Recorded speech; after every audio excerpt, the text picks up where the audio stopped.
ಗುರುರ್ಬ್ರಹ್ಮ ಗುರುರ್ವಿಷ್ಣು ಗುರುರ್ದೇವೋ ಮಹೇಶ್ವರಃ ಗುರು ಸಾಕ್ಷಾತ್ ಪರಬ್ರಹ್ಮ ತಸ್ಮೈ ಶ್ರೀ ಗುರವೇ ನಮಃ.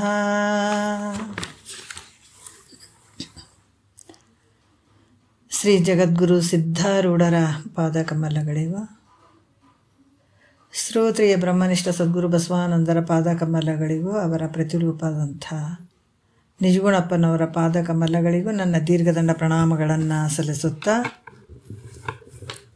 ಎಲ್ಲ ಮಹಾತ್ಮರ ಪಾದಕಮಲಗಳಿಗೂ ನನ್ನ ದೀರ್ಘದಂಡ ಪ್ರಣಾಮಗಳನ್ನು ಸಲ್ಲಿಸುತ್ತಾ, ಮನದಲ್ಲಿ ಸ್ಮರಿಸಿಕೊಳ್ಳುತ್ತಾ, ತಮ್ಮೆಲ್ಲರಿಗೂ ವಂದಿಸುತ್ತಾ, ಇವತ್ತಿನ ಪರಮಾನುಭವಬೋಧೆ 4ನೆಯ ಸಂಧಿ ಒಳಗೆ 22ನೆಯ ಸೂತ್ರದ ಕೊನೆಯ ಒಂದು ನುಡಿ ನೋಡ್ಕೊಂಡು ಹೋಗೋಣ. ಯಾಕಂದ್ರೆ ಅಲ್ಲಿ ಒಂದು ಸಂಶಯ ಬರುವಂಥದ್ದು, ತತ್ವಜ್ಞಾನಿ ಕರ್ಮಗಳನ್ನು ಮಾಡದಿದ್ರೂ ಪರವಾಗಿಲ್ಲಪ್ಪ, ಅವನು ಅಖಂಡ ಚೈತನ್ಯ ಸ್ವರೂಪನಾಗಿದ್ದೀನಿ ಅನ್ನುವಂಥ ಒಂದು ಸ್ವಸ್ವರೂಪದ ಧ್ಯಾನವನ್ನು ಕೂಡ ಮಾಡಬೇಕಾಗ್ತದಲ್ಲ, ಅದು ಯಾಕೆ ಮಾಡೋಕ್ಕಾಗಲ್ಲ? ಇಲ್ಲಾಂದರೆ ಆತನ ವೃತ್ತಿ ಅಂತರ್ಮುಖ ಆಗದೇನೆ ಏನಾಗ್ತದೆ, ಬಹಿರ್ಮುಖ ಆಗಿಬಿಡ್ತದೆ. ಅದಕ್ಕೆ ಸ್ವರೂಪದ ಜ್ಞಾನದಿಂದ ಚ್ಯುತನಾಗಬೇಕಾದೀತು ಅಂತ ಈ ರೀತಿ ಶಂಕೆ ಮಾಡಿದ್ರೆ, ಅದಕ್ಕೆ ಅವ್ರು ಹೇಳ್ತಾರೆ 22ನೆಯ ಸೂತ್ರದಲ್ಲಿ, ತಾನು ಅಖಂಡ ಅದ್ವೈತ ಚೈತನ್ಯವೆಂದು ತದ್ಯಾನಾದಿಗಳನ್ನೆಂತು ಮಾಡ್ಪನು. ನೋಡ್ರಿ ಏನು ಹೇಳ್ತಾರ ಅಂತಂದ್ರೆ, ತಾನು ಹೆಂಗದನ ಅಖಂಡವಾಗಿರುವಂಥವನದಾನ ಅಂದ್ರೆ ದೇಶ ಕಾಲ ವಸ್ತು ಪರಿಚ್ಛೇದ ಶೂನ್ಯವಾದಂಥವನದಾನ. ಮತ್ತು ಅದ್ವೈತ ಅಂದ್ರೆ ಒಂದೇ ಆಗಿರುವಂಥವನು, ಮತ್ತು ಚೈತನ್ಯ ಸ್ವರೂಪನಾಗಿರುವಂಥವನು. ಹೀಗೆಲ್ಲ ಇದ್ದಂಥ, ಯಾಕಂದ್ರೆ ತ್ರಿಪುಟಿ ಇದ್ದಾಗ ಯಾವುದು ಧ್ಯಾನ ಎಲ್ಲಿ ನಡೀತದೆ ಅಂತಂದ್ರೆ, ಅಲ್ಲಿ ಭೇದ ಭಾವ ಇದ್ದಾಗ ಧ್ಯಾನ ನಡೀತದೆ. ದೇವ್ರು ಬೇರೆ ನಾನು ಬೇರೆ ಅನ್ನುವಂಥದ್ದು ನಡೀತದೆ. ಈ ತ್ರಿಪುಟಿಗಳಾದರೂ ಕೂಡ ದ್ವೈತವನ್ನು ಕುರಿತು ಹೇಳುವಂಥವು ಅದಾವ. ಆದರೆ ನೀನು ಹೆಂಗಿದೆ, ಅದ್ವೈತವಾಗಿರುವಂಥವನೇ ಇದೆ. ನಿನಗೆ ಯಾವ ತ್ರಿಪುಟಿಗಳು ನಿನಗಿಲ್ಲ. ಹಾಗಾಗಿ ಮತ್ತು ಧ್ಯಾನ ರೂಪ ದ್ವೈತಕ್ಕೆ ಅವಕಾಶನೇ ಇಲ್ಲ. ಅಂಥ ಒಂದು ಜ್ಞಾನಿ ಧ್ಯಾನವನ್ನು ಮಾಡೋಕ್ಕೆ ಹೋಗಂಗಿಲ್ಲ ಅಂತನ್ನುವಂಥ ವಿಚಾರವನ್ನು ಅವರು ಹೇಳಿದರು. ಮತ್ತು ಹಿಂದಿನ ಒಂದು ನುಡಿಯಲ್ಲಿ ಕೂಡ 7ನೇ ನುಡಿಯಲ್ಲಿ ಕೂಡ ಹೇಳ್ತಾರೆ, ಇದು ತಾನೇ ನಿರ್ಗುಣ ಅಭ್ಯಾಸವಿಂತಿದು ತಿಳಿಯದ ಪುರುಷರಿಗಿದು ಜನಿಸಲು ಒದವಿ ಸುಗುಣ ಯೋಗವನ್ನು ಗುರುವರರು ಸಮ್ಮುದದಿಂದೇ ಬೋಧಿಪುದು ಅಲಸದೆ ಅಂತ ಹೇಳಿದರು. ಯಾಕಂದ್ರೆ ಇದು ನಿರ್ಗುಣ ಅಭ್ಯಾಸ ಶಿಷ್ಯರಿಗೆ ತಿಳಿಯದೆ ಹೋದರೆ, ಅದು ತಿಳಿಲಾರ್ದಂಗೆ ಆಗಿಬಿಟ್ರೆ ಗುರುಗಳು ಶಿಷ್ಯರನ್ನು ಕುರಿತು ಆಲಸ್ಯವನ್ನು ಮಾಡದೆ ಪ್ರೀತಿಯಿಂದ ಸಗುಣ ಅಷ್ಟಾಂಗ ಯೋಗವನ್ನು ಹೇಳ್ತಕ್ಕಂಥದ್ದು ಹೇಳ್ಬೇಕಾಗ್ತದ ಅನ್ನುವಂಥ ವಿಚಾರವನ್ನು ಹೇಳ್ತಾರೆ. 8ನೇ ನುಡಿಯಲ್ಲಿ ಹೇಳ್ತಾರೆ, ಮೈತ್ರ ಪತಿಯನ್ನು ಕುರಿತು ಸುಗುಣ, ಯಾಕಂದ್ರೆ ಸಗುಣ ಯೋಗಾಂಗವನ್ನು ಹೇಳಬೇಕಂತ ಹೇಳ್ತಾರೆ ಅವರು.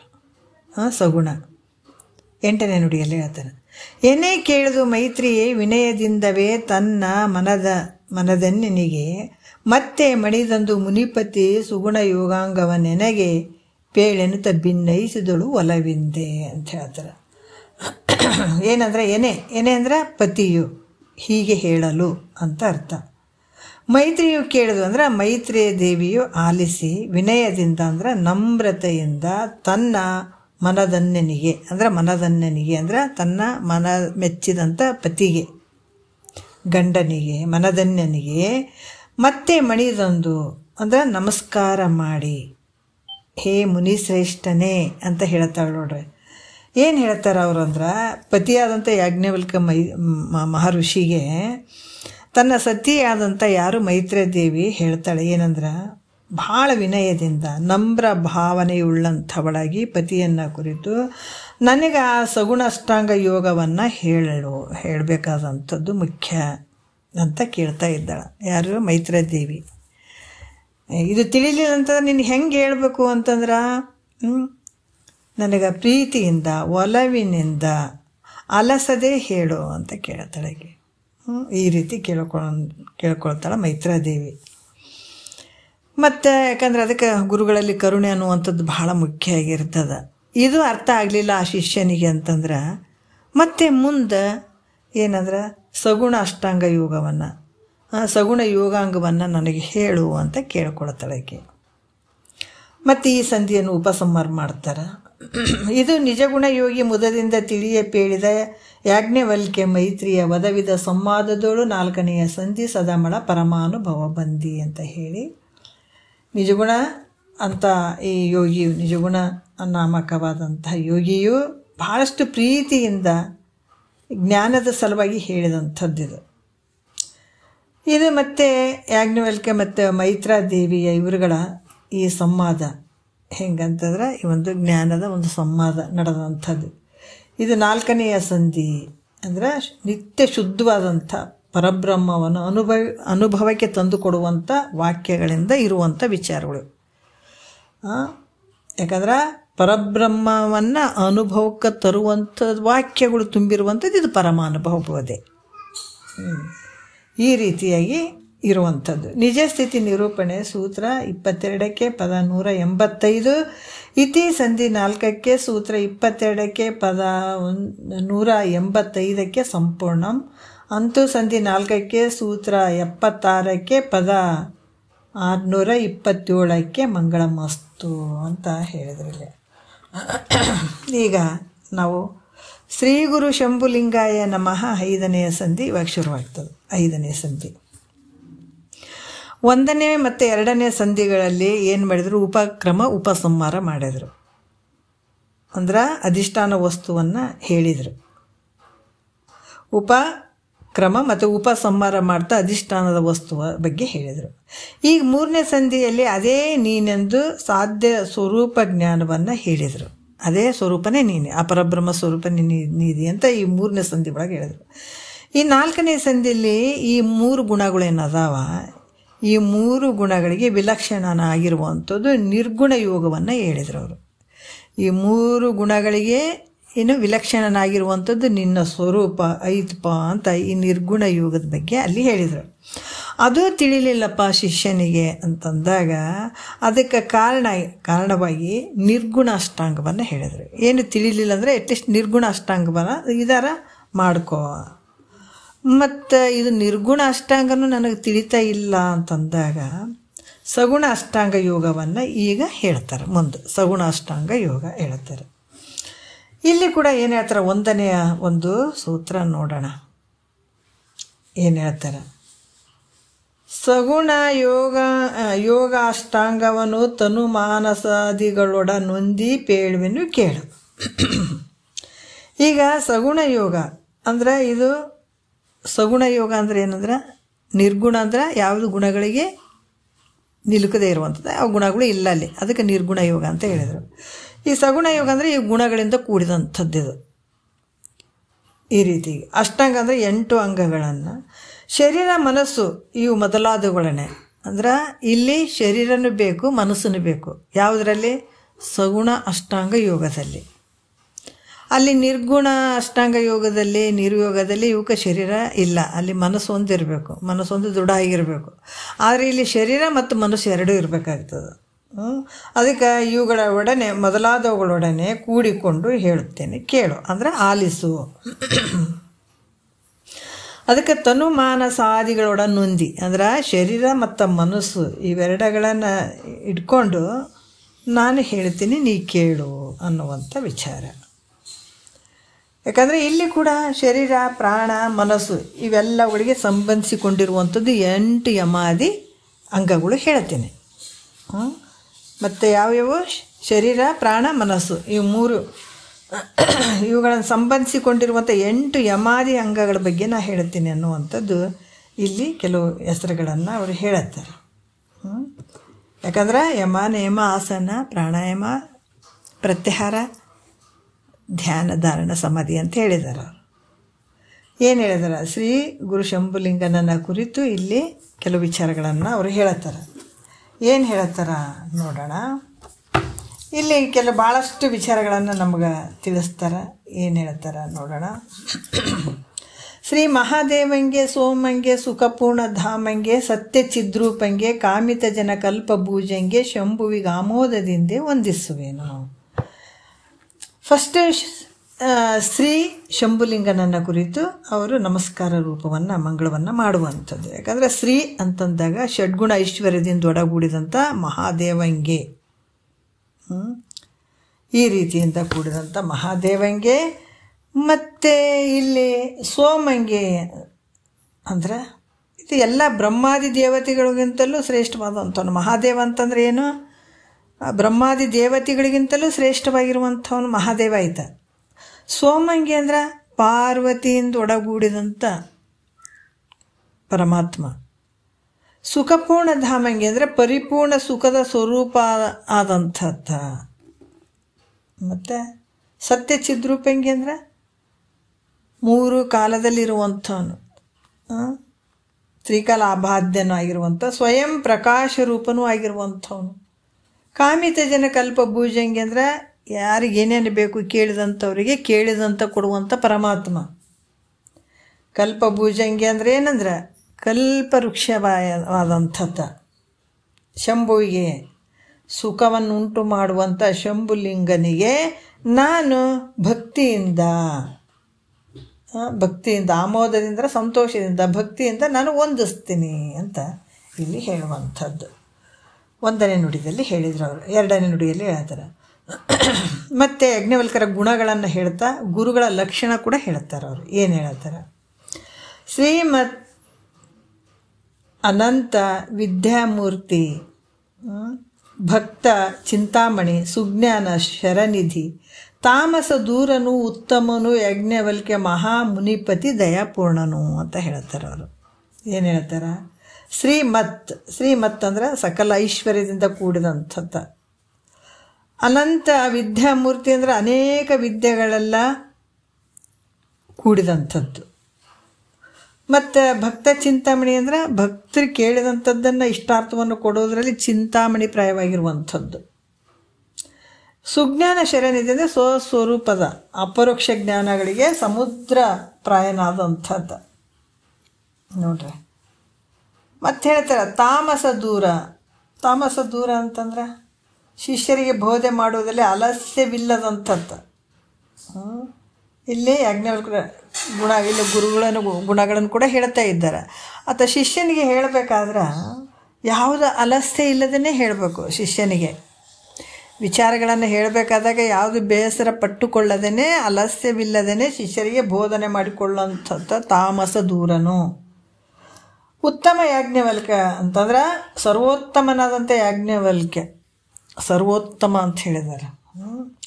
ಮಹಾಮುನಿಪತಿ ಅಂದ್ರೆ ಸಕಲ ಮುನಿಗಳಿಗೂ ಒಡೆಯನಾದಂಥವನು. ದಯಾಪೂರ್ಣನು ಅಂದರೆ ಜೀವರು ಭವದುಃಖದಿಂದ ಪಾರಾಗಲ್ಲ ಅನ್ನುವಂಥ ಕರುಣೆ ಉಳ್ಳಂಥವನು. ಅಂದರೆ ದಯಾಪೂರ್ಣನಂದ್ರೆ ಜೀವರು ಭವದುಃಖದಿಂದ ಪಾರಾಗಲಿ ಅನ್ನುವಂಥ ಕರುಣೆ ಉಳ್ಳಂಥವನು ಆಗಿರ್ತಾನೆ. ಈ ರೀತಿಯಾಗಿ ಇಲ್ಲಿ ಗುರುವಿನ ಲಕ್ಷಣಗಳನ್ನು ಹೇಳ್ತಾರೆ ಅವರು. ಮತ್ತು ಯಾಕಂದರೆ ಈ ಕರುಣೆ ಇರಲಿಲ್ಲ ಅಂದರೆ ಶಿಷ್ಯ ಉದ್ಧಾರ ಆಗ್ತಾನೆ ಅಂದರೆ ಆಗಂಗಿಲ್ಲ. ಅದರಲ್ಲಿ ಭವದುಃಖದಿಂದ ಪಾರಾಗಲಿ ಅನ್ನುವಂಥ ಒಂದು ಕರುಣೆ ಮಾತ್ರ ಸದ್ಗುರುವಿನಲ್ಲಿ ಇದ್ಕೊಂಡು ಈತ ಹೇಳಬೇಕಾಗ್ತದೆ. ಈ ರೀತಿಯಾಗಿ ಹೇಳುವಂಥದ್ದು. ಈ 3ನೇ ನುಡಿಯಲ್ಲಿ ಹೇಳ್ತಾರೆ. ನಾನು ಹೆಂಗೆ ಹೇಳ್ತೀನಿ ಅಂತಂದ್ರೆ ವೇದಕ್ಕೂ ಮಹಾತ್ಮರ ಅನುಭವಕ್ಕೂ ಸಮ್ಮತವಾಗುವಂಗೆ ಈ ಸಗುಣ ಅಷ್ಟಾಂಗ ಯೋಗವನ್ನು ನಾನು ಹೇಳ್ತೀನಿ ಅಂತಾರೆ ಅವರು. ಅಂದ್ರೆ ವೇದಕ್ಕೂ ಆಗಿರ್ಬೋದು ಮತ್ತು ಮಹಾತ್ಮರ ಅನುಭವಕ್ಕೂ ಸಮ್ಮತ ಆಗುವಂಗೆ ನಾನು ಈ ಸಗುಣ ಅಷ್ಟಾಂಗ ಯೋಗವನ್ನು ಹೇಳ್ತೀನಿ ಅಂತ ಹೇಳ್ತಾರೆ 3ನೇ ನುಡಿಯಲ್ಲಿ. ಅನುರಾಗದಿಂದೆ ತನ್ನಿನಿಯಳ ಮನ ಕಹುದೆನೆ ಸಗುಣ ಅಷ್ಟಾಂಗ ಯೋಗವ ವಿನುತ ವೇದ ಆಗಮಾದಿಗಳ ಅನುಮತವಾಗಿ ಮುನಿಜನರೊಪ್ಪೆ ಪೇಳಿದ ನಿಂತು ಅಂತ ಈ 3ನೇ ನುಡಿಯಲ್ಲಿ ಹೇಳ್ತಾರೆ ಅವರು. ಏನು ಹೇಳ್ತಾರಪ್ಪ ಅಂದ್ರೆ ಅನುರಾಗದಿಂದ ಅಂದರೆ ಭಾಳ ಪ್ರೀತಿಯಿಂದ ತನ್ನ ಇನಿಯಳ ಅಂದರೆ ಹೆಂಡತಿಗೆ ಹೇಳ್ತಾರೆ. ಯಾವ ರೀತಿ? ಮನಸ್ಸಿಗೆ ಹೌದನ್ನುವ ಹಾಗೆ ಸಗುಣ ಅಷ್ಟಾಂಗ ಯೋಗವನ್ನು ನಾನು ವಿಶೇಷವಾಗಿ ಹೇಳ್ತೀನಿ, ಹೇಳುವಂಥದ್ದು. ಯಾಕಂದರೆ ಹೆಂಗೆ ಹೇಳ್ತೀನಿ ಅಂತಂದ್ರೆ, ಇದು ವೇದಗಳಲ್ಲಿ ಆಗಮಾದಿಗಳಲ್ಲಿ ಸಮ್ಮತವಾಗಿರುವಂಥ ವಿಚಾರಗಳನ್ನು ನಾನು ಮತ್ತು ಮುನಿ ಜನರು ಒಪ್ಪಿ ಸ್ವೀಕರಿಸುವ ಹಾಗೆ ನಾ ಹೇಳ್ತೀನಿ ಇದನ್ನು, ಸಗುಣ ಅಷ್ಟಾಂಗ ಯೋಗವನ್ನು ಅಂತ ಹೇಳ್ತಾರೆ. ವೇದಗಳಲ್ಲಿ ಹೇಳಿದಂಥ ವಿಚಾರಕ್ಕೂ ಅದು ಕರೆಕ್ಟಾಗಿರಬೇಕು, ಮತ್ತು ಮುನಿಗಳು ಕೂಡ ಇದನ್ನು ಸ್ವೀಕಾರ ಮಾಡಲಿಕ್ಕೆ ಯೋಗ್ಯ ಆಗಿರಬೇಕು. ಅವರು ಹೌದೌದು ಅನ್ನಬೇಕು, ಅವರೆಲ್ಲರೂ ಒಪ್ಪಬೇಕು. ಆ ಥರ ನಾನು ಹೇಳ್ತೀನಿ ಅಂತಾರೆ ಅವರು. ಮತ್ತು 4ನೇ ನುಡಿಯಲ್ಲಿ ಹೇಳ್ತಾರೆ 8 ಅಂಗಗಳ ಹೆಸರುಗಳನ್ನು ಹೇಳ್ತಾರೆ ಅವರು. 8 ಯಾವುದು? ಯಮ, ನೇಮಗಳ ಆಸನ, ಪ್ರಾಣ, ಸಂಯಮ, ಪ್ರತ್ಯಾಹಾರ, ಧಾರಣೆಗಳ ವಿಮಳ ತಧ್ಯಾನ ಸಮಾಧಿಗಳಿರವನು ಈ ಕ್ರಮದಿಂದ ಪೇಳುವೆನು ಆಲಿಸು ನೀರೇ. ನೋಡ್ರಿ ಏನು ಹೇಳ್ತಾರೆ? 8 ಅಂಗಗಳು ಯಾವು? ಯಮ ಅಂದ್ರೇನು? ಇಲ್ಲಿ ದುರ್ಗುಣಗಳೇನು ಅದಾವ, ದುರ್ಗುಣಗಳಿಂದ ನಿವೃತ್ತಿ ಪರವಾದಂಥದ್ದು ಯಮ.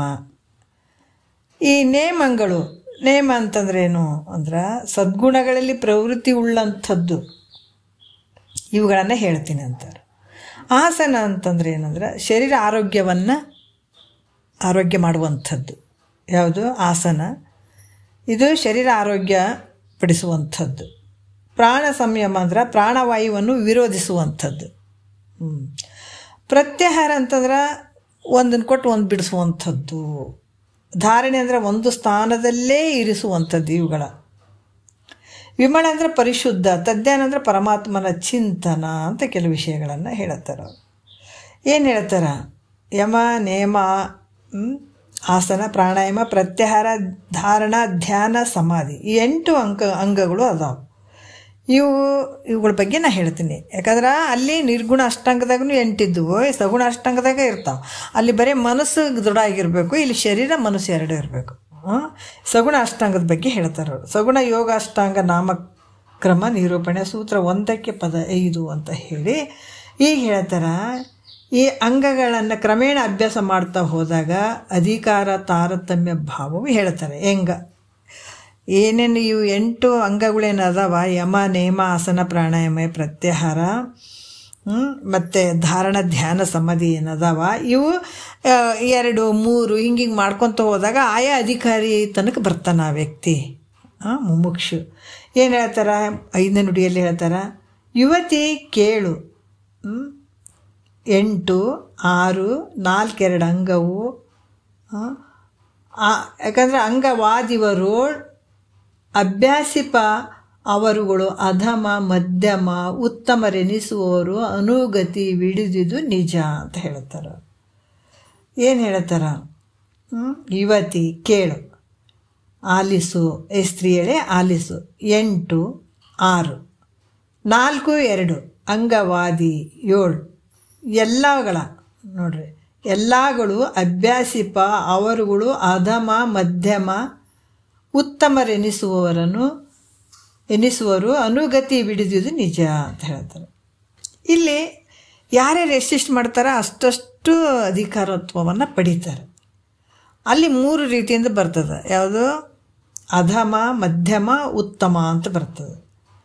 ಯಮ, ನೇಮ ಇವೆರಡು ಅಂಗಗಳನ್ನು ಯಾರು ಅಭ್ಯಾಸ ಮಾಡ್ತಾರೋ, 2 ಯಮ, ನೇಮ 2 ಇವೆರಡು ಅಭ್ಯಾಸ ಯಾರು ಮಾಡ್ತಾರೋ ಅವ್ರು ಕನಿಷ್ಠರು ಅಂತ ಅನಿಸ್ಕೊಳ್ತಾರೆ. ಮತ್ತು ಇಲ್ಲಿ ಕೇಳು, ಯುವತಿ ಕೇಳು 8 ಮತ್ತೆ ಹೇಳ್ತಾರೆ. ಇಲ್ಲಿ ಇನ್ನೊಂದು ಹೇಳ್ತಾರೆ. ಯಾವ ರೀತಿ ಅಂದ್ರೆ 2 ಅಂಗಗಳನ್ನು ಅಭ್ಯಾಸ ಮಾಡುವಂಥವ್ರು ಕನಿಷ್ಠರು. ಯಮ, ನೇಮ, ಆಸನ, ಪ್ರಾಣಾಯಾಮ ಈ 4 ಯಾರು ಅಭ್ಯಾಸ ಮಾಡ್ತಾರೆ, 4 ಇವರು ಮಧ್ಯಮರು ಅಂತ ಅನಿಸ್ಕೊಳ್ತಾರೆ. ಮತ್ತು ಪ್ರತ್ಯಾಹಾರ ಮತ್ತು ಧಾರಣ ಇವೆರಡೂ ಕೂಡಿ 6 ಅಭ್ಯಾಸ ಮಾಡುವಂಥವ್ರು ಯಾರು? ಉತ್ತಮರು. 2 ಅಭ್ಯಾಸ ಮಾಡುವಂಥವ್ರು ಯಾರು? ಕನಿಷ್ಠರು. 4 ಅಭ್ಯಾಸ ಮಾಡುವಂಥವ್ರು ಯಾರು? ಮಧ್ಯಮರು. 4 ಅಂದ್ರೆ ಯಮ, ನೇಮ, ಆಸನ, ಪ್ರಾಣಾಯಾಮ. ಪ್ರತ್ಯಾಹಾರ ಮತ್ತು ಧಾರಣ ಇವು ಸೇರಿದಾಗ 6 ಅದು. ಇವು 6 ಕೂಡ್ಕೊಂಡು ಅಭ್ಯಾಸ ಮಾಡುವಂಥವ್ರು ಯಾರು? ಉತ್ತಮರು. ಮತ್ತು ಧ್ಯಾನ, ಸಮಾಧಿ 2 ಕೂಡಿಸಿದಾಗ 8 ಅದು. ಇವು 8 ಅಂಗಗಳನ್ನು ಯಾರು ಅಭ್ಯಾಸ ಮಾಡ್ತಾರ, ಇದು ಮೊದಲೇ ವಿಚಾರ ಮಾಡಬೇಕು. ಯಾರಂದ್ರೆ ಸಗುಣ, ಅಷ್ಟಾಂಗ, ಯೋಗ ಇವೇನು ಇಷ್ಟು ದಿವಸ ಹೇಳಿದ್ರಲ್ಲ ಅವು ಯಾರಿಗೆ ಅರ್ಥ ಆಗಂಗಿಲ್ಲ, ಏನು ತಿಳಿಲೇ ಇಲ್ಲ ಅಂದ್ರೆ ಇದನ್ನು ಮಾಡ್ರಿ ಅಂತ ಹೇಳ್ಯಾರ ಅವ್ರು ಅಷ್ಟೇ. ಯಾಕಂದ್ರೆ ಅದು ಪೂರ್ತಿ ನಮ್ಗೆ ಅರ್ಥನೇ ಆಗೋದು, ನಮ್ಗೆ ತಿಳಿನೇ ಆಗೋಲ್ದು ಅಂತಂದ್ರೆ ಇನ್ನೂ ಬುದ್ಧಿ ಭಾಳ ಇದಕ್ಕೆ ಇರ್ತದೆ ನೋಡು, ಆವಾಗ ಇದನ್ನು ಮಾಡ್ರಿ ಅಂತ ಹೇಳ್ತಾರೆ ಅವರು. ಏನು ಹೇಳ್ತಾರೆ ಈಗ, ಧ್ಯಾನ ಮತ್ತು ಸಮಾಧಿ ಇವೆರಡು ಕೂಡಿಸಿದಾಗ 8 ಆದವು. ಈ 8 ಅಂಗಗಳನ್ನು ಅಭ್ಯಾಸ ಮಾಡುವವರು ಉತ್ತಮೋತ್ತಮರು, ಅವರು ಉತ್ತಮರಲ್ಲಿ ಉತ್ತಮರು ಅಂತ ಹೇಳಿಸಿಕೊಡ್ತದ ಅಂತ ಕೂಡ ಹೇಳ್ತಾರೆ. ಇವು 8 ಯಮಾದಿಗಳನ್ನು ಯಾರು ಮಾಡ್ತಾರೆ ಅವರು ಉತ್ತಮರು. ಅದ್ರಾಗ 2 ಮಾಡಿ 4 ಮಾಡಿ 6 ಮಾಡಿದ್ರೆ ಮಧ್ಯಮ ಉತ್ತಮ ಕನಿಷ್ಠ, ಯಾಕಂದ್ರೆ ಈ ಕನಿಷ್ಠ ಮಧ್ಯಮ ಉತ್ತಮ ಅಂತ ಬರ್ತಾರೆ. ಇನ್ನು ಅದ್ರಾಗ 1-2 ಸೇರಿಸಿದಾಗ ಧ್ಯಾನ ಮತ್ತು ಸಮಾಧಿ ಮತ್ತು 8 ಅಂಗಗಳನ್ನು ಯಾರು ಕ್ರಮವಾಗಿ ಮಾಡ್ತಾರೆ ಅವರು ಉತ್ತಮರಲ್ಲಿ ಉತ್ತಮರು ಅಂತ ಹೇಳ್ತಾರೆ. ಮತ್ತು ಇಲ್ಲಿ ಕೂಡ ಹೇಳ್ತಾರ 8 ಹೆಸರುಗಳನ್ನು ಹೇಳಿದ್ರು, ಅಂಗಗಳ ಹೆಸರುಗಳನ್ನು ಹೇಳಿದ್ರು. ಈಗ ಮೊದಲನೇ ಅಂಗ ಯಾವುದು? ಯಮ. ಯಮ ಇದು ಹೆಂಗಂತಂದ್ರೆ ಅವ್ರು ಮೊದಲೇ ಹೇಳಿದ್ರು, ಯಮ ಅಂದ್ರೆ ದುರ್ಗುಣಗಳಿಂದ ನಿವೃತ್ತಿಪರಾದಂಥದ್ದು ಯಮ. ಈ ಯಾಕಂದ್ರೆ ದುರ್ಗುಣಗಳಿಂದ ನಿವೃತ್ತಿ ಆದಂಥದ್ದು ಇದು ಯಮ. ಈ ಅಹಿಂಸಾದಿ ಏನದ, ಅಹಿಂಸಾದಿ 10 ಗುಣಗಳಿಂದ ಕೂಡಿರುವಂಥದ್ದು ಯಮ. ಯಮದಲ್ಲಿ ಏನಂದ್ರೆ ಅಹಿಂಸಾದಿ ಇವು 10 ವಿಚಾರಗಳು ಬರ್ತಾವಲ್ಲಿ ಯಮದಲ್ಲಿ. 10 ಗುಣಗಳಿಂದ ಕೂಡಿರುವಂಥದ್ದು ಬರೀ ಯಮ ಒಂದೇಯಲ್ಲಿ 10 ಗುಣಗಳಿಂದ ಕೂಡ್ಕೊಂಡಿರುವಂಥದ್ದು. ಅದು ಹೆಂಗ್ರಿ ಅಂತಂದಾಗ ಇಲ್ಲಿ ಹೇಳ್ತಾರೆ ಅವರು, ಯಮದಶ ಗುಣವಿಲ್ಲದವನಿಗೆ ನಿಜ ಮುಕ್ತಿ ಸಮನಿಸದ ಅಬಲೆ ಕೇಳಿದು ಸತ್ಯ. ದಶ ಅಂದ್ರೆ 10. ಯಮದಲ್ಲಿ 10 ಗುಣಗಳಿಲ್ಲದವನಿಗೆ ನಿಜ ಮುಕ್ತಿ ಸಂಬಂಧಿಸೋದು, ಶ್ರೇಷ್ಠವಾದಂಥ ಮುಕ್ತಿ ಅಲ್ಲಿ ಆಗಂಗಿಲ್ಲ. ಇದು ಸತ್ಯ ನೋಡು ಮೈತ್ರ ಅಂತ ಹೇಳ್ತಾರೆ. ಅಬಲೆ ಅಂದರೆ ಸ್ತ್ರೀಯಳೇ, ಯಮದಲ್ಲಿ 10 ಗುಣಗಳು ಅದಾವ, 10 ಗುಣಗಳು ಮಾಡ್ಕೊಳ್ಳೋದೇ ಇದ್ರೆ ಇಂಥ ಒಂದು ಸತ್ಯ ಪದ ಆಕೆ ಸಿಗಂಗಿಲ್ಲ, ಅವ್ರಿಗೆ ಸಿಗಂಗಿಲ್ಲ, ಅದು ಪ್ರಾಪ್ತಿ ಆಗಂಗಿಲ್ಲ ಮುಕ್ತಿ ಅನ್ನುವಂಥದ್ದು ಅಂತ ಹೇಳ್ತಾರೆ. ಅದಕ್ಕೆ ಇಲ್ಲಿ ಕೂಡ ಹೇಳ್ತಾರೆ ಅವರು, ಯಮ ಅನ್ನುವಂಥ ಅಂಗದಲ್ಲಿ ಯಾಕಂದ್ರೆ 10 ಗುಣ ಇಲ್ಲದೇ ಇದ್ದಂಥವರಿಗೆ ಈ ಸತ್ಯವಾದಂಥ ಮುಕ್ತಿ ಸಂಭವ ಆಗಂಗಿಲ್ಲ. ಯಾಕಂದರೆ ಇದರಲ್ಲಿ ಹೇಳುವಂಥ ಸಾತ್ವಿಕ ಗುಣಗಳು ಇಲ್ಲದಿದ್ದರೆ, ಇದ್ರಾಗ ಹೇಳುವಂಥ ಏನಂದ್ರೆ ಸಾತ್ವಿಕ ಗುಣಗಳು ಇಲ್ಲದೆ ಇದ್ರೆ ಅಂತಃಕರಣ ಶುದ್ಧಿ ಆಗಂಗಿಲ್ಲ. ಅಂತಃಕರಣ ಶುದ್ಧಿ ಆಗ್ತಿದೇನು ಅಂದ್ರೆ ಅಂತಃಕರಣ ಶುದ್ಧಿ ಆಗಂಗಿಲ್ಲ ಯಾವಾಗ ಸತ್ವಗುಣ ಇರದೇ ಇದ್ದಾಗ. ಅದಕ್ಕೆ ಈ ಜಗತ್ತಿನೊಳಗೆ ಮಹಾತ್ಮರು ಹೇಳ್ತಾರೆ 3 ಗುಣಗಳು ಜಗತ್ತು ತುಂಬಿರುವಂಥ ಈ ಪ್ರಕೃತಿ ಅನ್ನುವಂಥದ್ದೇ 3 ಗುಣಗಳಿಂದ ಗರ್ಭೀಕರಿಸ್ಕೊಂಡು ಬಿಟ್ಟದ. ಈಗ 1 ಗುಣ ಹೋದ್ರೆ ಇನ್ನೊಂದು ಗುಣ ಹೋದರೆ ಇನ್ನೊಂದು, ಹೌದಾ? 3 ಗುಣಗಳಿಂದನೇ ಇಷ್ಟೆಲ್ಲ ಕ್ರಿಯೆಗಳು ನಡೆದಾವ, ವೃತ್ತಿಗಳು ನಡೆದಾವ, ಆಯಿತಾ? ಈ 3 ಗುಣಗಳಿಂದನೇ ಆಗಿರುವಂಥದ್ದು. ಇದರಲ್ಲಿ ಸತ್ವಗುಣ ಭಾಳ ಮುಖ್ಯ. ಯಾವಾಗ ಈ ಪರಮಾರ್ಥವನ್ನು ಮಾಡಿಕೊಳ್ಬೇಕು, ನನ್ನನ್ನು ನಾನು ತಿಳ್ಕೊಳ್ಬೇಕು ಅನ್ನುವಂಥ ಈ ಒಂದು ಮುಕ್ತಿ ಮಾರ್ಗಕ್ಕೆ ಹೋಗ್ಬೇಕಾದ್ರೆ ನಮ್ಮಲ್ಲಿ ಯಾವ ಗುಣ ಶ್ರೇಷ್ಠಪ್ಪ ಅಂದ್ರೆ ಸತ್ವಗುಣ ಭಾಳ ಮುಖ್ಯ ಆಗಿರ್ತದೆ. ಅದೇ ಸತ್ವಗುಣದಿಂದ ಏನಾಗ್ತದೆ ಅಂದ್ರೆ ಅಂತಃಕರಣ ಶುದ್ಧಿ ಆಗುವಂಥದ್ದು. ಈ ಸಾತ್ವಿಕ ಗುಣಗಳು ಇರಲಿಲ್ಲ ಅಂದ್ರೆ ಅಂತಃಕರಣ ಶುದ್ಧಿ ಆಗಂಗಿಲ್ಲ. ಬರೀ ರಜಗುಣ ತಮೋಗುಣದಲ್ಲೇ ನಾನು ಜೀವನ ಮಾಡ್ತೀನಿ ಅಂತಂದ್ರೆ ಆಗಂಗಿಲ್ಲ. ಒಂದು ಸ್ವಲ್ಪ ಸತ್ವಗುಣ ಬಂದು ಹೋಗ್ತದೆ. ಯಾವತ್ತು ಯಾವುದು ತಮೋಗುಣ ಮತ್ತು ರಜಗುಣದಲ್ಲೇ ಇರ್ತೀನಿ ಅಂತಂದ್ರೆ ಅಲ್ಲಿ ಅಂತಃಕರಣ ಶುದ್ಧಿ ಆಗಂಗಿಲ್ಲ. ಆ ಅಂತಃಕರಣ ಶುದ್ಧಿ ಆಗಲಿಲ್ಲ, ಸತ್ವ ಭಾವ ಇರಲಿಲ್ಲ ಅಂತಂದ್ರೆ ಅದರಿಂದ ಏನಾದ ತತ್ವಜ್ಞಾನ ಸಿಗಂಗಿಲ್ಲ, ಪ್ರಾಪ್ತಿ ಆಗಂಗಿಲ್ಲ. ಅದಕ್ಕೆ ಈ ಜ್ಞಾನ ಆಗಲಿಲ್ಲ ಅಂದ್ರೆ ಮುಕ್ತಿ ಆಗಂಗಿಲ್ಲ. ಇದಕ್ಕೆ ಯಾವಾಗಲೂ ಸತ್ವಗುಣವನ್ನು ಮೇಲ್ಮುಖ ಮಾಡ್ಕೊಳ್ಬೇಕಾಗ್ತದೆ. ಈಗ ಹೆಂಗೆ ಪ್ರತಿಯೊಬ್ಬರು ಇದು ಪ್ರಯತ್ನಪಟ್ಟು ಮಾಡ್ಕೊಳ್ಬೇಕು, ಇಲ್ಲರಿ ತಾನೇ ಆಗ್ತದೆ ತಾನೇ ಹೋಗ್ತದೆ ಅನ್ನುವಂಥದ್ದಲ್ಲ.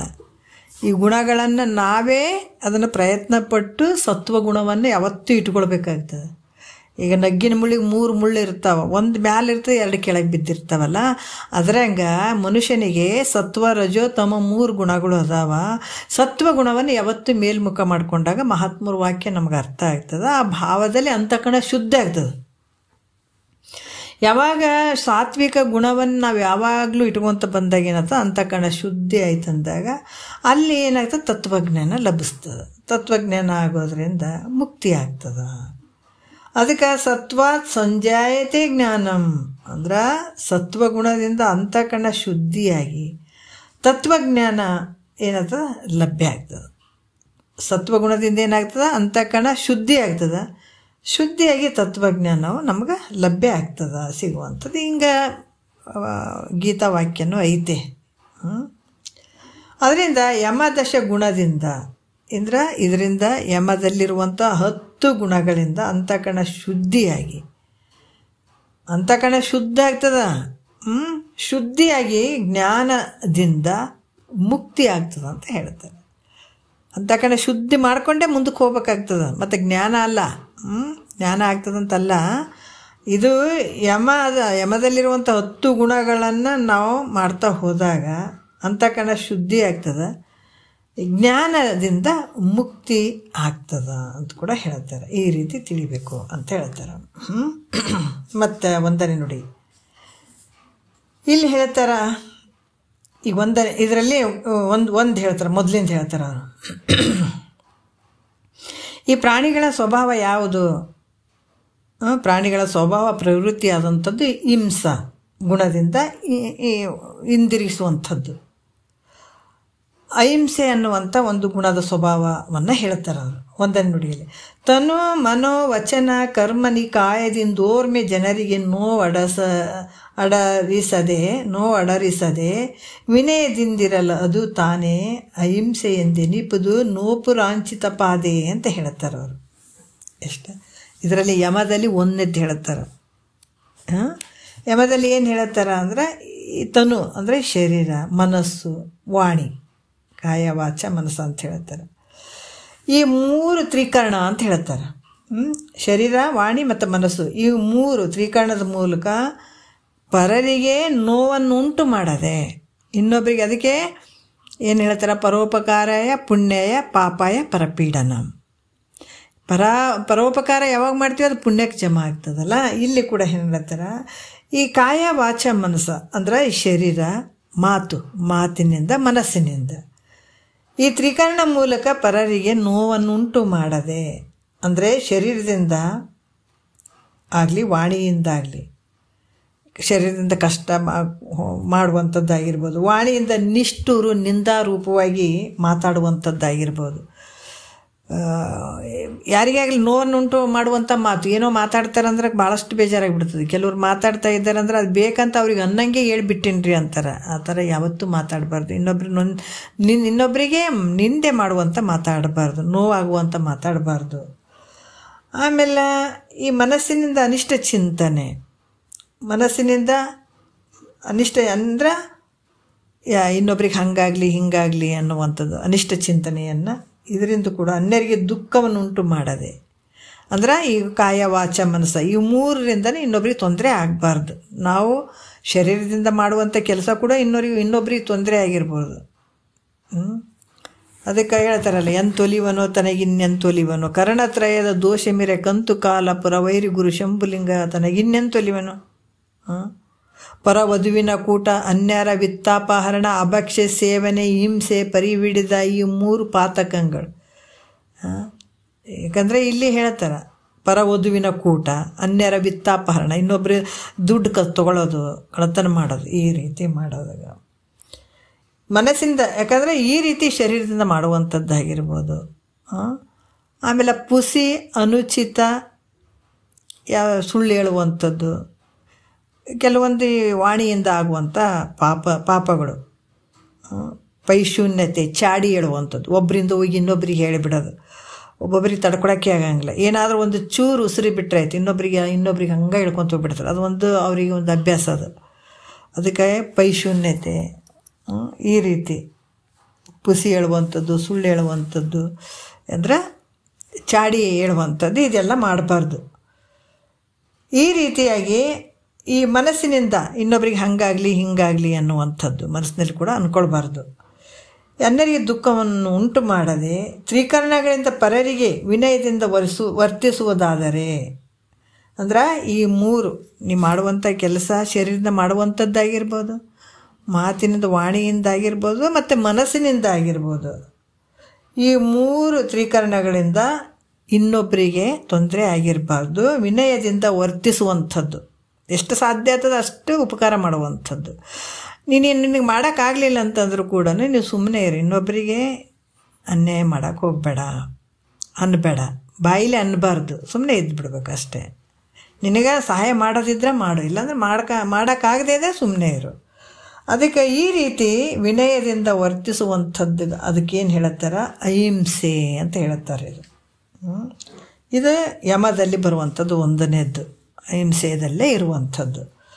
ಮತ್ತು ಎರಡನೆಯ ನುಡಿಯಲ್ಲಿ ಹೇಳ್ತಾರೆ ಅವರು, ಜೀವನ ಸ್ವಾಭಾವಿಕವಾಗಿ ಸುಳ್ಳು ನುಡಿಯೋದನ್ನು ಬಿಡುವಂಥದ್ದು.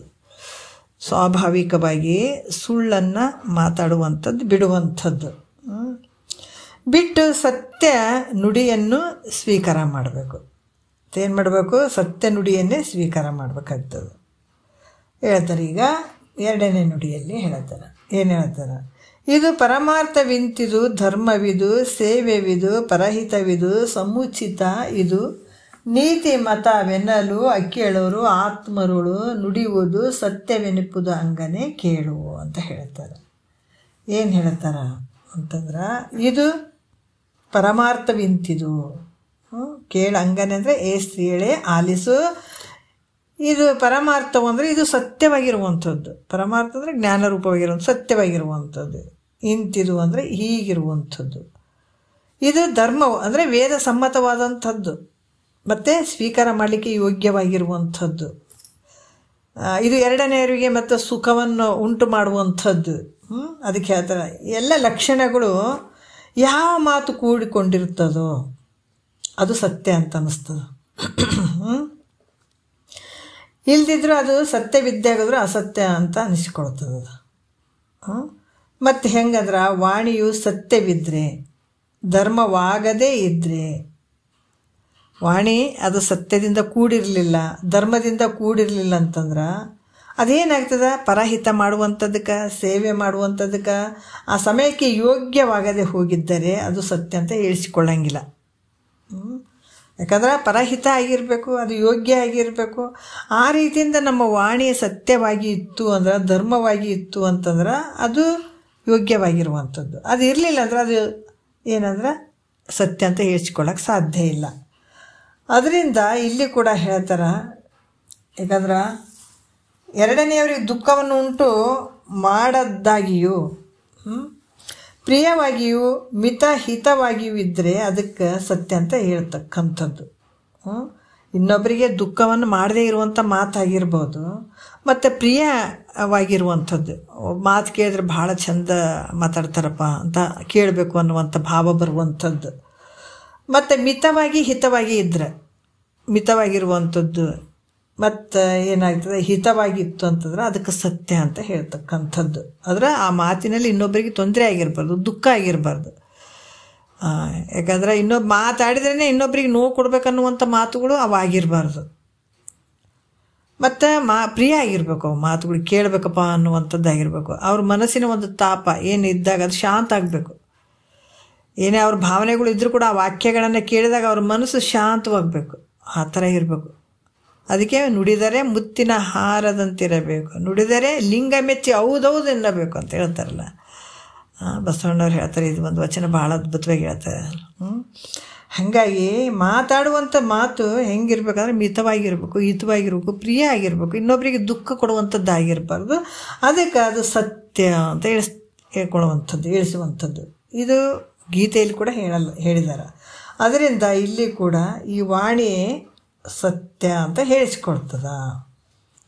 ಮತ್ತು ಈಗ ಇಲ್ಲಿ ಹೇಳ್ತಾರೆ, ಮೂರನೆಯ ನುಡಿಯಲ್ಲಿ ಹೇಳ್ತಾರೆ, ಅನ್ಯರ ಧನವನ್ನು ಕದಿಯುವ ಗುಣವನ್ನು ಬಿಡಿಸುವಂಥದ್ದು. ಅಪರಿಗ್ರಹ ಅಂದರೆ ಇದು ಅಸ್ಥೇಯ ಅನ್ನುವಂಥದ್ದು, ಇದು ಮೂರನೇ ಗುಣ ಯಮದಲ್ಲಿ ಬರುವಂಥವು ಇವೆಲ್ಲ. ತನಗೆ ನೋಡ್ರಿ, ತನಗೆ ಏನಿತು ಆಪತ್ತು ಜನಿಸಿದೊಡೇನು ಅಲ್ಲಿ ತನು ಮನೋವಚನದೋಳು ಅನ್ಯರ ಧನದಾಸೆ ದೂರದಿರಲು ತಾನದ ಅಸ್ಥೇಯವೆನಿಪುದು ಗುಣಮಣಿ ಭೂಷಣೆ ಅಂತ ಹೇಳ್ತಾರೆ ಅವರು. ಅಸ್ಥೇಯ ಅಂತಂದರೆ ಹೆಂಗಪ್ಪ ಅಂತಂದರೆ ಆ ಥರ ತನಗೆ ಶರೀರದಲ್ಲಿ, ಯಾಕಂತಂದ್ರೆ ಈಗ ಏನು ಹೇಳ್ತಾರೆ ಅವರು, ತನಗೆ ಶರೀರದಲ್ಲಿ ರೋಗ ಬಂತಂತ ತಿಳ್ಕೊಳ್ರಿ, ಸಾಲದ ಕಾಟ ಭಾಳ ಐತೆ, ಬಂಧುಗಳು ಭಾಳಷ್ಟು ನೋಡ್ತಾರೆ, ಯಾವುದು ಹೆಲ್ಪ್ ಮಾಡೋಂಗಿಲ್ಲ.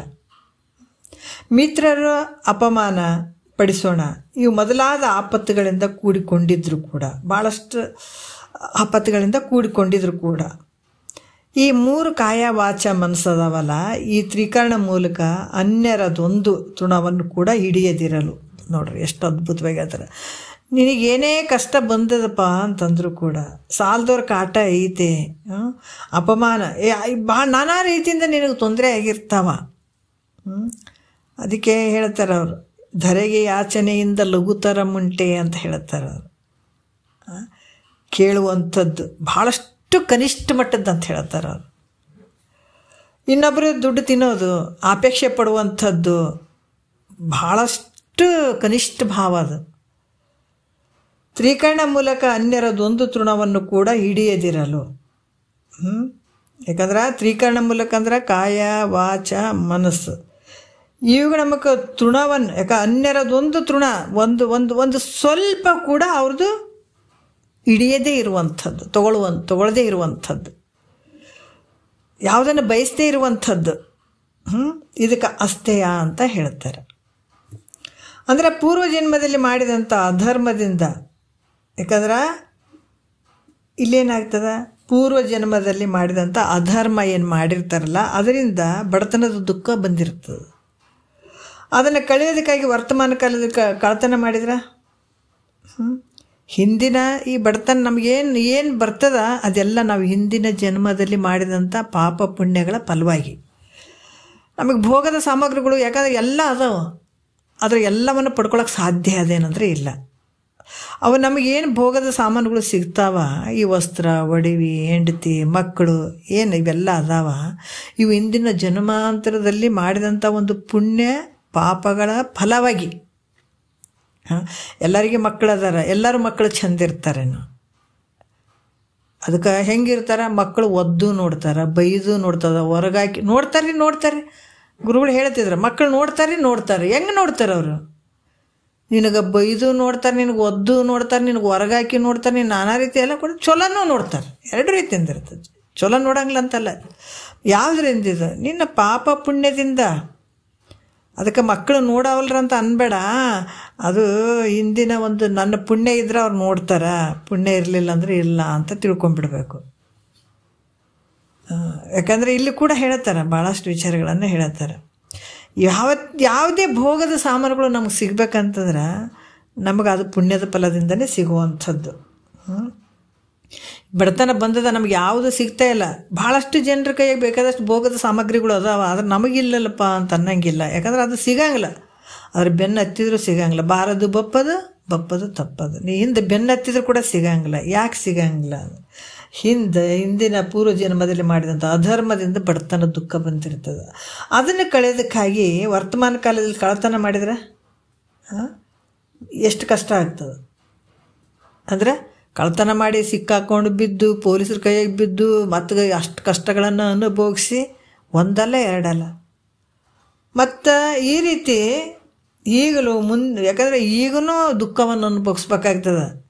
ಪೊಲೀಸರ ಕೈಯಾಗಿ ಸಿಕ್ಕೊಂಬಿದ್ರೆ ಮತ್ತೆ ಎಷ್ಟು ಕಷ್ಟ ಅನುಭವಿಸ್ಬೇಕಾಗ್ತದೆ. ಯಾವುದೋ ಒಂದು ಆಸೆಗಾಗಿ ಬಂದು ಮಾಡಿದಂಥ ಒಂದು ಕಳ್ಳತನ ಅದು ಮಾಡಿದ್ರೆ ಒದ್ದು ಜೈಲಿನಾಗ ಹಾಕ್ತಾರೆ, ಒದೀತಾರೆ, ಮೈಯನ್ನು ಎಲುಬುಗಳು ಮುರಿತಾರೆ. ಹೌದಾ? ಅದನ್ನು ಕಷ್ಟ. ಮತ್ತು ಇಷ್ಟೇ ಅಂತಲ್ಲ, ಮುಂದಿನ ಜನ್ಮದಲ್ಲಿಯೂ ಕಷ್ಟ ಆ ಥರ ಮಾಡಿದ್ರೆ. ಹಾಗಾಗಿ ಮುಂದೆ ಕೂಡ ದುಃಖವನ್ನು ಅನುಭವಿಸ್ಬೇಕಾಗ್ತದೆ. ಅದರಿಂದ ಕಳ್ಳತನವನ್ನು ಬಿಟ್ಟು ಬಿಡುವಂಥದ್ದು, ಈ ರೀತಿ ಅಸ್ಥೇಯವನ್ನು ಮಾಡ್ಕೊಂಡು ಶ್ರೇಷ್ಠ. ಅಲ್ಲಿ ಯಾವುದಕ್ಕನ್ನು ಬಯಸದೇ ಇರುವಂಥದ್ದು ಅದು ಭಾಳಷ್ಟು ಶ್ರೇಷ್ಠವಾಗಿರುವಂಥದ್ದು ಅಂತ ಕೂಡ ಹೇಳ್ತಾರೆ ಅವರು. 4ನೇ ನುಡಿಯಲ್ಲಿ ಹೇಳ್ತಾರೆ, ಸ್ತ್ರೀ ಸಂಘವನ್ನು ಬಿಟ್ಟಿರುವ ಬ್ರಹ್ಮಚರ್ಯವನ್ನು ಪ್ರತಿಪಾದಿಸ್ತಾರೆ ಅವರು. ಭಾಳಷ್ಟು ಅದ್ಭುತವಾಗಿ ಹೇಳುತ್ತಾರೆ ನೋಡ್ರಿ ಅವರು. ಭುವನದೋಳುಳ್ಳ ಸ್ತ್ರೀ ನಿವಹದೋಳೆಂತು ಸಂಘವನ್ನು ಒಲ್ಲದಿರುತ್ತಿರಲ್ ಅದು ತಾನೆ ಯುವತಿ ನೀನರಿ ಬ್ರಹ್ಮಚರ್ಯವೆನಿಪ್ಪುದು ಸಾಧ್ಯವೇ ನೋಡು ಸಾಮಾನ್ಯ ಜನಕ್ಕಿದು ಅಂತ ಹೇಳ್ತಾರೆ. ಏನು ಹೇಳ್ತಾರ? ಭುವನದೋಳು ಅಂದರೆ ಭೂಲೋಕದಲ್ಲಿರುವ ಸ್ತ್ರೀ ನಿವಹ ಅಂದರೆ ಸ್ತ್ರೀಯರ ಸಮೂಹ. ಯಾಕಂದ್ರೆ ಹೇಗಾದರೂ ಈ ಸ್ನೇಹವನ್ನು ಆಪೇಕ್ಷೆ ಮಾಡದೇ ಇರುವಂಥದ್ದು ಅದು ಬ್ರಹ್ಮಚರಿ ಅಂತ ಅನ್ನಿಸ್ತದ ಅಂತ ಹೇಳ್ತಾರೆ. ಬ್ರಹ್ಮಚರ್ಯ ಅಂತ ಹೇಳಿಸ್ಕೊಳ್ಳೋದು. ನೀನು ತಿಳ್ಕೊ ಮೈತ್ರ, ಇದು ಸಾಧಾರಣ ಜನರಿಗೆ ಇದು ಸಾಧ್ಯವೇ? ಇದು ಸಾಧ್ಯ ಆಗ್ತದೆ ಸಾಮಾನ್ಯ ಜನರಿಗೆ ಈ ಥರ ಇರುವಂಥದ್ದು? ಯಾಕಂದ್ರೆ ಈ ಭೂಲೋಕದಲ್ಲಿರುವಂಥ ಸ್ತ್ರೀ ಸಮೂಹದಲ್ಲಿ ಹೆಂಗಾದರೂ ಸ್ನೇಹವನ್ನು ಅಪೇಕ್ಷೆ ಮಾಡ್ದೇನೆ ಇದ್ದರೆ ಸ್ತ್ರೀಯಳೇ, ಯಾಕಂದ್ರೆ ಅದು ಬ್ರಹ್ಮಚರ್ಯ ಅಂತ ಅನ್ನಿಸ್ಕೊಳ್ತದೆ. ಆದರೆ ಇದು ತಿಳ್ಕೊ, ಇದು ಸಾಧಾರಣ ಜನರಿಗೆ ಸಾಧ್ಯ ಅದೇನು? ಹೌದಲ್ಲ? ಪ್ರಾಪ್ತ ಆಗ್ತದೇನು ಹೇಳು? ಅದಕ್ಕೆ ಇದು ಕೂಡ ಹೇಳ್ತಾರೆ, ಭಾಳ ಕಷ್ಟ ಇದು. ಜಗತ್ತಿನಲ್ಲಿರುವ ಸ್ತ್ರೀಯರ ಸಂಘವನ್ನು ತ್ಯಾಗ ಮಾಡುವುದು ಇದು ಬ್ರಹ್ಮಚರ್ಯ ಅಂತ ಹೇಳ್ತದೆ. ಬ್ರಹ್ಮಚರ್ಯ ಅಂದರೆ ಇದೆಲ್ಲ ತ್ಯಾಗ ಮಾಡುವಂಥದ್ದು ಸ್ತ್ರೀ ಸಂಘವನ್ನು. ಆದರೆ ಸಾಮಾನ್ಯ ಜನರಿಗೆ ಇದು ಬರ್ತದೇನು? ಬಹಳ ಕಷ್ಟ ಐತಿ ಇದು. ಅದಕ್ಕೆ ಇಲ್ಲಿ ಕೂಡ ಹೇಳ್ತಾರೆ, ಏನು ಹೇಳ್ತಾರೆ, ಇದು ಎಲ್ಲರಿಗೂ ಬರೋಂಗಿಲ್ಲ, ಆದರೂ ಕೂಡ ಇದು ಬ್ರಹ್ಮಜ್ಞಾನವನ್ನು ತಿಳ್ಕೊಳ್ಬೇಕಾಗ್ಯದ. ಅಂದ್ರೆ ಶ್ರುತಿ ಮತ ಮುನಿಗಳ ಸಮ್ಮತವಾದಂಥದ್ದು ನಿಜಗುಂಡ್ರೆ. ಅದಕ್ಕೆ ಇಲ್ಲಿ ಇದು ಯಾಕಿಷ್ಟು ಶ್ರೇಷ್ಠವಾದಂಥದ್ದು ನಿಜಗುಂಡ್ರೆ ಶಾಸ್ತ್ರ ಅಂತಂದ್ರೆ, ಮತ್ತು ಅವ್ರು ತೊಗೊಂಡು ಎಲ್ಲಿಗೆ ಹೋಗ್ತಾರೆ? ಶ್ರುತಿ ಪ್ರಮಾಣಕ್ಕೆ ತೊಗೊಂಡು ಹೋಗ್ತಾರೆ ಅವರು. ನಿಜಗುಂಡ್ರೆ ಹೇಳಕತ್ತಾರೆ, ಏನೇನು ಹೇಳಕತ್ತಾರ ಅಂತ ಅನ್ನುವಂಗೆ ಇಲ್ಲಿ. ಅದಕ್ಕೆ ಅವ್ರು ಏನು ಹೇಳ್ತಾರೆ? ಶ್ರುತಿ ಮತ ಮುನಿಗಳ ಮತ ಹೇಳ್ತೀನಿ, ಸಮ್ಮತವಾದಂಥ ವಿಚಾರವನ್ನು ಹೇಳ್ತೀನಿ ಅಂತ ಹೇಳ್ತಾರೆ ಅವರು. ಅದಕ್ಕೆ ನುತ ಬ್ರಹ್ಮಚರ್ಯವನ್ನು ಹೇಳ್ತಾರೆ ಅವರು. ಎಲ್ಲ ಸ್ತ್ರೀ ಇದರಿಂದ ಇರಬೇಕಂತಂದ್ರೆ ಜನಸಾಮಾನ್ಯರಿಗೆ ಆಗ್ತದೆ ಅಂದ್ರೆ ಆಗಂಗಿಲ್ಲ. ಅದಕ್ಕೆ ನಾ ಶ್ರುತಿಯಲ್ಲಿ ಹೇಳಿದಂಥದ್ದು ಶ್ರುತಿ ಮತ ಮುನಿಗಳ ಒಂದು ಸಮ್ಮತವಾದಂಥ ನುತ ಬ್ರಹ್ಮಚರ್ಯವನ್ನು ನಾನು ಹೇಳ್ತೀನಿ. ಎಲ್ಲರೂ ಸನ್ಯಾಸಿಗಳು ಆಗಕ್ಕಾಗ್ತದನ್ನು? ಆಗಂಗಿಲ್ಲಲ್ಲ. ಅದಕ್ಕೆ ಇಲ್ಲಿ 5ನೇ ನುಡಿಯಲ್ಲಿ ಹೇಳ್ತಾರೆ, ಋತುಮತಿಯಾದ ಕಾಲವನ್ನು ಮೀರದೆ ನಿಜ ಸತಿಯಳು ರತಿ ಸುಖ ಒಡೆಯುವುದು ನುತ ಬ್ರಹ್ಮಚರ್ಯವೆನಿಪುದೆಂದು ತಿಳಿ ನೀನು ಶ್ರುತಿ ಮತವಿದು ಸಾರ ಹೃದಯಳೆ ಅಂತ ಹೇಳ್ತಾರೆ. ಸಾರ ಹೃದಯಳೆ ಅಂತಂದ್ರೆ ತಾತ್ಪರ್ಯವನ್ನು ಬಲ್ಲಂಥವಳೆ ಮೈತ್ರಾದೇವಿ. ಋತುಮತಿಯಾದ ಅಂತಂದ್ರೆ ಈಗ ಸತಿಯಳು ಋತುಮತಿಯಾದಂಥ ಕಾಲವನ್ನು ತಿಳಿದು ಆಕೆ ಒಂದು ಎಷ್ಟು ಮಂದಿ 5 ದಿವಸ ಹೊರಗೆ ಕೊಡ್ತಾಳಲ್ಲ, ಆ ರೀತಿಯನ್ನು ತಿಳ್ಕೊಂಡು ಸ್ತ್ರೀ, ಇದೆಲ್ಲ ಪ್ರಕೃತಿಯಲ್ಲಿರುವಂಥ ನಿಯಮಗಳು. ಇದು 5 ದಿವಸ ಆಕೆ ಹೊರಗಡೆ ಕೂತ್ಕೊಂಡಾಗ ಅದನ್ನು ತಿಳ್ಕೊಂಡು ಆ ಕಾಲದಲ್ಲಿ ಅಂತಂದ್ರೆ ಒಂದು ಸ್ವಲ್ಪ ದಿವಸ ಬಿಟ್ಟು ಹೇಳ್ತಾರೆ ಅವರು. ಆ ಕಾಲವನ್ನು ತಿಳ್ಕೊಂಡು ಆ ಕಾಲದಲ್ಲಿ ಸತಿಯೊಡನೆ ಕೂಡುವಂಥದ್ದು. ಅಂದರೆ ಸ್ವಲ್ಪ ದಿವಸ 8 ದಿವಸ ಈ ಕಡೆ ಬಿಡುವಂಥದ್ದು, ತಿರುಗ ಕೊನೆಗೆ ಬಿಡುವಂಥದ್ದು, ಮಧ್ಯೆ ಸಮಯದಲ್ಲಿ ಕೂಡುವಂಥದ್ದು. ಅದಕ್ಕೆ ಈ ರೀತಿ ಕೂಡಿದಾಗ ಮಧ್ಯದ ಸಮಯದಲ್ಲಿ ಮಾತ್ರ ಕೂಡುವಂಥದ್ದು. ಆದರೆ ಫಸ್ಟಿಗೆ ಹೊರಗೆ ಕೂತ್ಕೊಂಡಾಗ ಆ ಸಂದರ್ಭದಲ್ಲಿ ಒಂದು ಸ್ವಲ್ಪ ದಿವಸ, ಕೊನೆಯ ಒಂದು 8 ದಿವಸ ಸಮಯದಲ್ಲಿ ಆಕೆ ಹೆಂಗಂದ್ರೆ ಭಾಳ ವಿಶೇಷವಾಗಿ ನೋಡ್ತಕ್ಕಂಥದ್ದು ಮಧ್ಯದ ಸಮಯದಲ್ಲಿ ಮಾತ್ರ ಕೂಡುವಂಥದ್ದು. ಈ ರೀತಿ ಆದಾಗ ಈ ಒಂದು ಗೃಹಸ್ಥಾಶ್ರಮಿಗಳಿಗೆ ಇದು ನುತ ಬ್ರಹ್ಮಚಾರಿ ಅಂತ ಅನ್ನಿಸ್ತದೆ. ಗೃಹಸ್ಥರೇ ಇರ್ತಾರೆ, ಆದರೆ ಈ ರೀತಿ ಮಾಡುವಂಥದ್ದು. ಅದಕ್ಕೆ ಇವರಿಗೆ ಗೃಹಸ್ಥಾಶ್ರಮಿಗಳಿಗೆ ಇದು ನುತ ಬ್ರಹ್ಮಚರ್ಯ ಅಂತ ಹೇಳಿಸ್ಕೊಡುತ್ತದೆ ಅಂತ ತಿಳಿ. ಅಂದ್ರೆ ಸ್ತ್ರೀ ಸಮೀಪದಲ್ಲಿದ್ದರೂ ಕೂಡ ಇಂದ್ರಿಯ ನಿಗ್ರಹವಿದ್ದ ಮೂಲಕ, ಅಂದರೆ ಏನೀಗ 8 ದಿವಸ ಈಚೆ ಕಡೆ 8 ದಿವಸ ಆಚೆ ಕಡೆ, ಆ ಮಧ್ಯದ ಸಮಯ ಏನಿರ್ತಾವೆ ಅಷ್ಟು ಮಾತ್ರ ಕೂಡಿ ಈ ಮೊದಲ ಸಮಯ ಕೊನೆಯ ಸಮಯದಲ್ಲಿ ಸ್ತ್ರೀ ಹತ್ರ ಇದ್ದರೂ ಕೂಡ ಇಂದ್ರಿಯ ನಿಗ್ರಹ ಇರಬೇಕು. ಈ ರೀತಿ ಇಂದ್ರಿಯ ನಿಗ್ರಹವಿದ್ದ ಮೂಲಕ ಇದಕ್ಕೆ ನುತ ಅಥವಾ ಅಂತ ಹೆಸರು ಬಂದದೆ. ನುತ ಅನ್ನುವಂಥದ್ದು ಒಂದು ವಿಶೇಷಣ ಕೊಟ್ಟಿದ್ದಾರೆ ಅವರು, ನುತ ಬ್ರಹ್ಮಚಾರ್ಯ ಅಂತ ಹೇಳ್ತಾರೆ. ಇದು ಕೂಡ ಈ ರೀತಿ ಮಾಡಬೇಕಾಗ್ತದೆ ಗೃಹಸ್ಥದಲ್ಲಿ ಉಳ್ಳಂಥವ್ರು ಅನ್ನುವಂಥ ವಿಚಾರವನ್ನು ಹೇಳ್ತಾರೆ ಅವರು. ಮತ್ತು 6ನೇ ನುಡಿಯಲ್ಲಿ ಹೇಳ್ತಾರೆ, ಅತಿ ಗಂಭೀರ ಮತ್ತು ಸುಖರೂಪವಾದಂಥದ್ದು ಕ್ಷಮೆ. ಇದನ್ನು ಕೂಡ ಹೇಳ್ತಾರೆ ಅವರು 6ನೇ ನುಡಿಯಲ್ಲಿ. ಸ್ತುತಿ ನಿಂದೆಗಳೋಳು ಸಂತಸವಿಲ್ಲ, ನೋವಿಲ್ಲ, ಅತಿಶಯ ಮೆನೆ ತನ ಎನಿಸುವ ಸ್ಥಿತಿಯನ್ನೇ ಕ್ಷಮೆ ಎಂದು ತಿಳಿಯುವುದು ನೀನತಿ ಹಿತವದು ಸಕಲ ಸಜ್ಜನರಿಗೆ ಅಂತ ಹೇಳ್ತಾರೆ ಅವರು. ಏನು ಹೇಳ್ತಾರ ಅಂತಂದ್ರೆ, ತನ್ನನ್ನು ಜನರು ಸ್ತುತಿ ಮಾಡಿದರೆ, ಸ್ತುತಿ ನಿಂದೆಗಳೋಳು, ತನ್ನನ್ನು ಜನರ ಸ್ತುತಿ ಮಾಡಿದರೂ ಕೂಡ ಹಿಗ್ಗು ಇರಬಾರ್ದು. ಮತ್ತು ನಿಂದಿಸಿದಾಗ ಕುಗ್ಗು ಇರಬಾರ್ದು. ನಿಂದೆ ಭಾಳ ಹೊಗಳಿದ್ರೆ ಅಂತಂದ್ರೆ ಭಾಳಷ್ಟು ಭಾಳ ಹೊಗಳಿದ್ರಿ ಅನ್ನೋದಿಲ್ಲ, ಬೈದ್ರಂದ್ರೆ ಅದರಲ್ಲೇ ಕುಂದ್ರೋದಿಲ್ಲ. ಅಂದರೆ ಹಿಂಗೆ ಹಿಗ್ಗು ತಗ್ಗುಗಳಿಲ್ಲದೆ ಯಾವಾಗಲೂ ಗಂಭೀರವಾದ ಸ್ಥಿತಿಯಲ್ಲಿರುವಂಥದ್ದು ಕ್ಷಮೆ ಅಂತ ಹೇಳಿಸ್ಕೊಡ್ತದೆ. ಯಾವಾಗಲೂ ಸಮಸ್ಥಿತಿಯಲ್ಲೇ ಭಾವ ಇರುವಂಥದ್ದು ನೋಡ್ರಿ. ಈ ಸ್ಥಿತಿಯಲ್ಲಿರುವಂಥದ್ದು ಭಾವ ಏನು ಅನ್ನಿಸ್ತದೆ, ಯಾರು ಏನಾದರೂ ಅಂದರೂ ಕೂಡ ಅಥವಾ ಬೈದರೂ ಕೂಡ ಎರಡು ಸಮಸ್ಥಿತಿಯಲ್ಲೇ ತಗೊಳ್ಳುವಂಥದ್ದು. ಈ ರೀತಿ ತಗೊಂಡಾಗ ಅದು ಕ್ಷಮೆ ಅಂತ ಹೇಳಿಸ್ತದೆ. ಇದು ಸಜ್ಜನರಿಗೆ ಬಹಳ ಹಿತಕರ. ಇದು ಸಜ್ಜನರಿಗೆ ಮಾತ್ರ ನೋಡ್ರಿ. ಒಂದೊಂದು ಹೆಜ್ಜೆಗಳು ಇಡ್ಬೇಕಾದ್ರೆ ನೋಡ್ರಿ, ನಮ್ಮೊಳಗೆ ನಾವೇ ತಿಳ್ಕೊಂಡು ನಾವೇ ಅದಕ್ಕೆ ಹೇಳ್ತಾರೆ ಅವರು. ಬಸವಣ್ಣವ್ರು ಕೂಡ ಹೇಳ್ತಾರೆ, ಲೋಕದ ಡೊಂಕನ್ನು ನೀವೇಕೆ ತಿದ್ದುವಿರಿ, ನಿಮ್ಮ ಮನವ ಸಂತೈಸಿಕೊಳ್ಳಿ, ನಿಮ್ಮ ತನುವ ಸಂತೈಸಿಕೊಳ್ಳಿ. ಇದು ಎಷ್ಟು ಅದ್ಭುತವಾಗಿ ಅವರು ಹೇಳ್ತಾರೆ. ಯಾಕಂತಂದ್ರೆ ಸಜ್ಜನರಿಗೆ ಬಹಳ ಹಿತಕರವಾಗಿರುವಂಥದ್ದು ಎರಡೂ ಸಮಸ್ಥಿತಿಯಲ್ಲಿ ಭಾವ. ನಾವು ಇದನ್ನು ತೂಗಿಸ್ಕೊಂಡು ಹೋಗ್ಬೇಕೀಗ ನಾವು ಬರೀ ಕೇಳಿಬಿಡುವಂಥದ್ದಲ್ಲ. ಈ ಒಂದೊಂದು ಗುಣಗಳನ್ನು ನಾವು ಅಳವಡಿಸ್ಕೊಂಡು ಆ ಪ್ರಕಾರ ಹೆಜ್ಜೆ ಇಡಬೇಕಾದಂಥದ್ದು ಭಾಳ ಮುಖ್ಯ ಇರ್ತದೆ. ಮುಕ್ತಿ ಅಂದ್ರೆ ಸುಮ್ಮನೆ ಆಗಿಬಿಡ್ತದೇನ. ಇವೆಲ್ಲವೂ ಬಗ್ಗು ಬಿಡಿಬೇಕಾಗ್ತದೆ. ಅದಕ್ಕೆ ಇಲ್ಲಿ ಕೂಡ ಹೇಳ್ತಾರೆ, ಈ ಸಜ್ಜನರಿಗೆ ಬಹಳ ಹಿತಕರವಾಗಿರುವಂಥದ್ದು, ಇದು ಭೂಷಣ ಆಗಿರುವಂಥದ್ದು ಅಂತ ತಿಳಿತಕ್ಕಂಥದ್ದು. ಮತ್ತಿವಾಗ ಇನ್ನೊಂದು ಹೇಳ್ತಾರೆ ಅವರು. ಟೈಮ್ ಆಯಿತು. ಮತ್ತು ನಾವು 7ನೇ ನುಡಿಯಿಂದ ನಾಳೆ ಮಾತಾಡೋಣ. ಇವೆಲ್ಲ ಯಾವುದ್ರಾಗ ಬರ್ತಾವಂದ್ರೆ ಯಮದಲ್ಲೇ ದಶಗುಣಗಳದಾಗ ಹೇಳ್ತಾ ಇದ್ದಾರೆ. ಯಮ ಏನಾದಲ್ಲ ಸಗುಣಾಷ್ಟಾಂಗದಾಗ ಯಮ ಮೊದಲನೇದ್ದು.